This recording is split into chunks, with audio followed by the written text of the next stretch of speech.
We are Steve and Jill. Together, we've been buying and reselling land since the 90s. Our data-centric approach leaves our buyers asking, how can you sell it so cheap? Here on the Land Academy Show, We answer that and more. I'm Steve and Jack Butala. And I'm Jill DeWit, and this is the Land Academy Show. This is episode number 2037, and today's topic is called, Does the presence of water and sewer add value to any given land acquisition? By the way, this week, the whole theme is adding value to your land deal. Mm-hmm. So what's the deal with utilities? Do you like them or do you not like them? Well, let me tell you, I like to shower and I like to brush my teeth, so I like them. What about you? Well, you know what? This is good. Actually, this is kind of funny. Okay, wait. I'm going to play a game. Okay.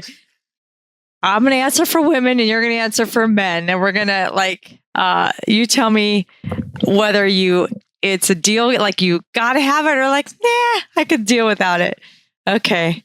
Ready? Yeah. All right. Toilet I think it's important to have water and sewer. Okay. Like you can, without getting personal at all. But guys can go outside.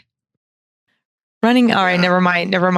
Maybe this isn't a good game. Wants to take it to a place that shouldn't go. Oh. I'll say this. I have to have a shower this is personal. True. I have to have a reasonably temperatured shower every single day it's just the world's not right. We have talked about this. This is good. We're going to share a little personal information. So we live in an RV right now. Which is great. As you can see, we're not roughing it. But we've talked about tent camping and putting things on our Jeep and getting like a pickup with a camper on the back. And so we can really go out and be off the grid and need no hookups, need nothing. And I'm like, I could go for a couple days. And Jack's like, I don't know. I'm like, here's why. Because I never knew this about myself. I don't walk around beating my chest saying I need to take a shower or I don't. Stuff happens to most men, and then they realize, that's not what I want. No. So we had marriage. Yes. And kids. It's actually exactly what I mean. Marriage and kids. Oops. I changed my mind. We had a rig before this, one of those little Mercedes. I gave back a dog once, but that's about it. Those Mercedes, which on paper look great. They get 20 miles to the gallon theoretically, and we had one of those for almost a whole season. And among all kinds of issues with that rig, what pushed me over the edge was the shower, and it wasn't that bad. It was a great shower. It's just it wasn't what we have now. True. We're in a Newmar Dutch Star now, and I'm not sure what's better than this, but they're very different price points and different camping experiences. But what I learned, in my mid to 50s was I need to have a reasonable shower experience. Yeah. To be a human. It's not like it's not a luxury for me. It's like it has to happen. I'm like, that's what hats are for. Hats and a ponytail. Get over it. We're the opposite. We're gender opposite right now. Yeah, we are. What the hell is this? Oh, the show's about water and sewer. Yep. Okay. So here's having utilities present in some way, or at least having knowledge of getting them there and what it's going to cost is pretty important.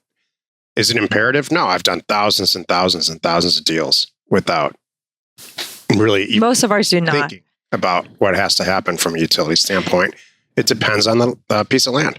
I'm going to add here too. I'd like when we get into this, I'm going to make sure we talk about, does that change my offer price? And because that comes out a lot in Land Academy. Well, the guy, I got it back and the guy said it's worth way more because there's a well and septic, even though he didn't build on it. This is what's there. How do I price it now? So we'll cover that too. Yeah, we'll talk all about it. My big beef with this topic is that very often somebody who's new to buying and selling land brings in a deal and they let the utilities wag the dog, tail wags the dog.